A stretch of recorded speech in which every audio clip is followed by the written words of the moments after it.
Hosea, hoofstuk 2. Stappe teen die ontroue vrou. Maar nou, kla julle ma aan. Sy is nie meer my vrou nie en ek is nie meer haar man nie. Sê vir haar om ontslae te raak van haar gremering en suggestiewe klere en op te hou om soos 'n prostituut op te tree. Anders sal ek haar kaal uittrek soos op die dag van haar geboorte.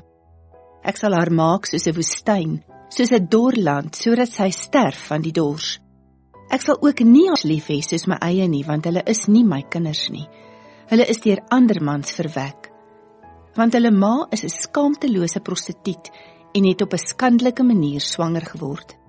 Sy het gesê, ek sal agter my minnaars aangaan, hulle wat vir my kos en drank, klere van wol en vlas en olie gee. Daarom sal ek haar pad met doringtakke ontoeganklik maak, dit met 'n klipmuur toebou, sodat sy nie haar paaie kry nie. Wanneer sy agter haar minnaars aanloop, sal sy hulle nie kan inhaal nie.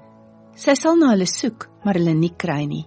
Dan sal sy dink, ek moet maar na my man toe teruggaan, want by hom het dit beter met my gegaan as nou. Sy besef nie dat dit ek is wat haar alles gegee het wat sy het nie, koring, wyn en olie, selfs die goud en silwer wat sy vir die afgod Baal geoffer het.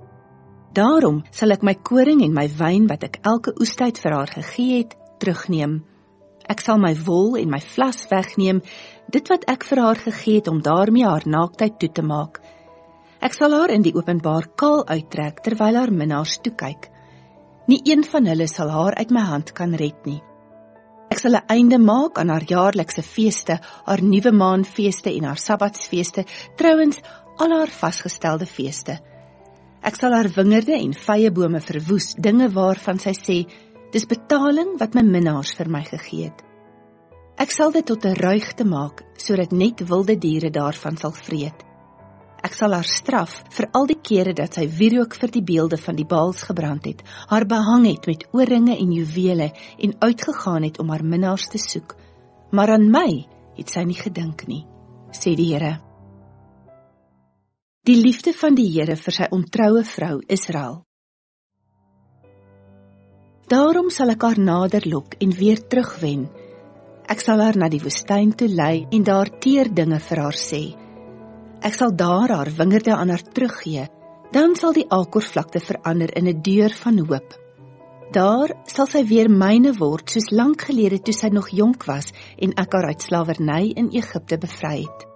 Op daardie dag, sê die Here, sal jy my noem my man en nie meer my meester nie. Israel, ek sal sorg dat jy jou Baalbeelde sal vergeet. Jy sal selfs hulle name nie meer noem nie. Dan sal ek 'n ooreenkoms maak met die wilde diere en die voëls en die diere wat op die grond kruip, en ek sal oorloë en al die oorlogswapens, swaard en boog uit die land wegneem, alles sodat jy onbevrees in vrede en veiligheid kan lewe. Ek sal jou my vrou maak vir altyd. Ek sal jou aan my vasbind deur regverdigheid en geregtigheid, getroue liefde en deernis. Ek sal getrou aan jou bly en jou myne maak en jy sal uiteindelik vir my ken as die Here. Op daardie dag, sê die Here, sal ek antwoord en die hemel sal die aarde antwoord sodat dit reën. Dan sal die grond antwoord met koring en wyn en olie en 'n koor sal weer klink. Jesreel, dis God wat saai. Dan sal ek Israel vir myself plant. Ek sal ontferming betoon aan hulle wat ek genoem het, geen ontferming. En vir hulle wat ek genoem het, nie my volk nie, sal ek dan sê, julle is my volk. Dan sal hulle antwoord, U is ons God.